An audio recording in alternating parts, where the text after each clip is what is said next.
Beaucoup. Aujourd'hui, nous sommes le 31 janvier 2017.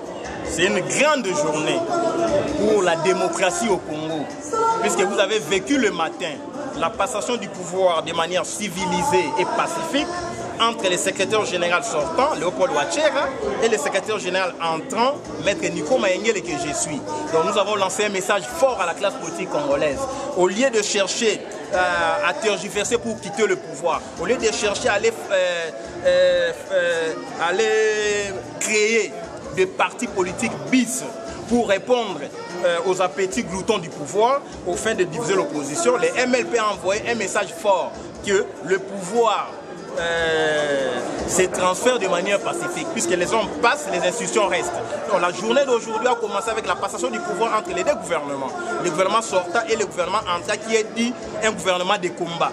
Et vous avez vu, je suis entouré de tous mes ministres ici à la cérémonie de l'échange de vœux, qui n'est que les prolongements de l'activité du matin qui a été la remise et reprise. Maintenant, on fait l'échange de vœux avec le gouvernement entrant, le gouvernement sortant et l'ensemble de nos militants. Je tiens à signaler qu'il y a des délégations qui sont venues de tout le parti du monde. Des délégations qui sont venues de l'Europe, des délégations qui sont venues de France, Belgique, Canada, Amérique.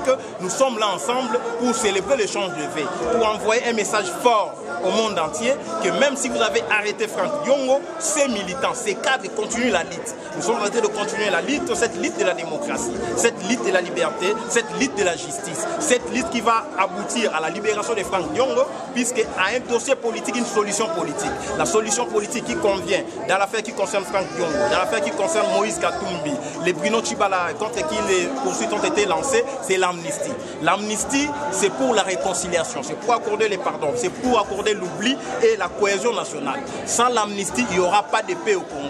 Parce qu'il y a de millions de Congolais qui ont cru à la lutte de Franck Diongo, qui ne réclament que sa libération. Et c'est à juste titre que ces Congolais-là réclament. Plus on réclame, plus on ne le fait pas, les Congolais seront en mesure de manifester. Nous ne voulons pas pousser les gens dans la rue pour libérer Franck Diongo. C'est pourquoi nous avons soutenu le démarche, les initiatives menées par Senko pour que nous obtenions la réconciliation nationale en proposant une loi d'amnistie au gouvernement du rassemblement qui sera mise en place. Mais si les politiciens ne s'attendent pas, je crois que l'action reviendra au peuple, la balle reviendra au peuple, puisque le peuple, on ne le dépasse pas, le peuple, on ne le dribble pas. En vertu de l'article 5 de la Constitution, la souveraineté appartient au peuple. C'est ainsi que je suis attendu comme secrétaire général du MLP, nouvellement investi, pour mobiliser le peuple, pour mobiliser l'ensemble de nos militants, pour pouvoir arracher, 1, la libération de Franck Diongo, 2, la redynamisation des activités du parti, 3, la restructuration du parti, 4, l'implantation du parti tant à l'intérieur qu'à l'extérieur du pays.